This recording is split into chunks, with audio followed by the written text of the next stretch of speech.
ಹಾಗೆ. ಆದರೆ ಈ ವಿಷಯವನ್ನು ಅವರ ಹತ್ರ ಹೇಗೆ ಹೇಳೋದು?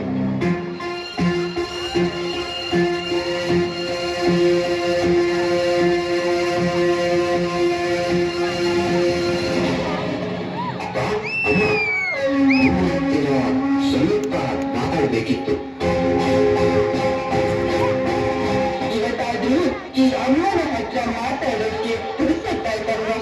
ಹೇಳು ಮಗ, ಏನ್ ವಿಷಯ? ಹೌದಮ್ಮ, ನೀವು ಗೊತ್ತಲ್ವ, ನನಗೆ ಈಗ ಕೆಲಸದ ಒತ್ತಡ ಜಾಸ್ತಿ ಆಗ್ತಾ ಇದೆ. ಜೊತೆಗೆ ನನ್ನ ಸ್ಯಾಲರಿಯಲ್ಲಿ ಮನೆಯನ್ನು ಸಂಭಾಳಿಸಲಿಕ್ಕೆ ಕಷ್ಟ ಆಗ್ತಾ ಇದೆ. ಹಾಗೆಯೇ ನಾಳೆಯಿಂದ ಭವ್ಯ ಕೆಲಸಕ್ಕೆ ಹೋಗ್ತಾ ಇದ್ದಾರೆ. ಹಾಗಾಗಿ ನಾನು ಏನು ಹೇಳಲಿಕ್ಕೆ ಬಂದೆ ಅಂದ್ರೆ, ನನ್ನೂ ನಿಮಗೆ ಬೇಕಾದ ಹಾಗೆ ಟೈಮ್ ಕೊಡ್ಲಿಕ್ಕೆ ಆಗ್ತಾ ಇಲ್ಲ.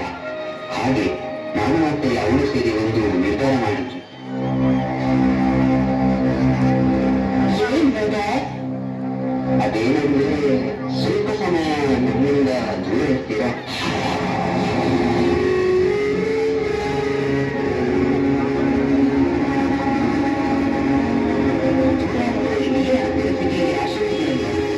ಸ್ವಲ್ಪ ದಿವಸ ಬೇಗ ಬಿಟ್ಕೊಂಡು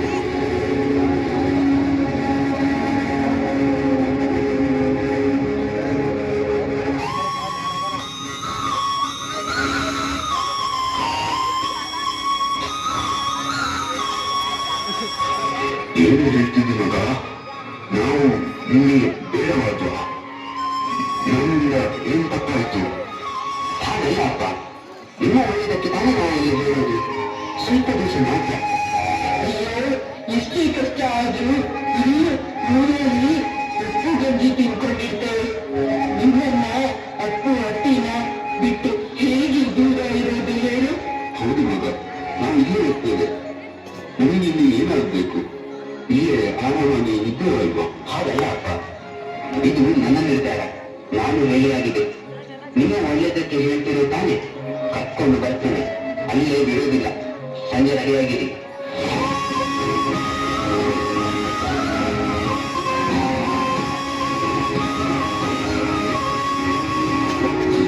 ನೋಡಿದ್ದೇವೆ, ನಮ್ಮ ಮಗ ಎಷ್ಟು ದೊಡ್ಡವನಾಗ್ಬಿಟ್ಟ. ಜನ್ಮ ಕೊಟ್ಟ ತಂದೆ ತಾಯಿಯನ್ನು ದೂರ ಕಳಿಸುವಷ್ಟು. ನಾನು ಅವನಿಂದ ಇಂಥ ರೀತಿಯ ಮಾತನ್ನು ನಿರೀಕ್ಷಿಸಲೇ ಇಲ್ಲ. ಏನ್ ಮಾಡಲಿಕ್ಕಾಗ್ತದೆ? ಎಲ್ಲ ಅವನವರು ಕರ್ಕೊಂಡು ಬಂದಿತ್ತು. ಆ ದೇವರು ಯಾರ್ಯಾರ ಹಣೆಯಲ್ಲಿ ಎದುರು ಬರೆದಿದ್ದಾನೆ ಅಂತ ಯಾರಿಗೂ ಗೊತ್ತು.